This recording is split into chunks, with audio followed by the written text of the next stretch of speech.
कल्पलतादिसुरद्रुमवाटी कल्पितरत्नगृहादिनिवासां कल्पशतार्जितपुण्यविशेषाच्छेतसि भावनयाहमुपासे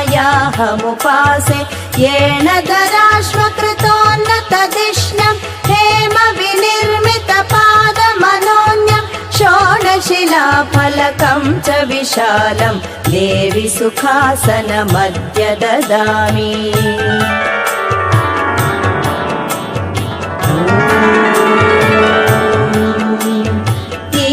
मनोहर रूपविलासे शीतलचन्दन कुङ्कुममिश्रं हृद्य सुवर्णघटे परिपूर्णं पाद्यमिदं त्रिपुरेशि गृह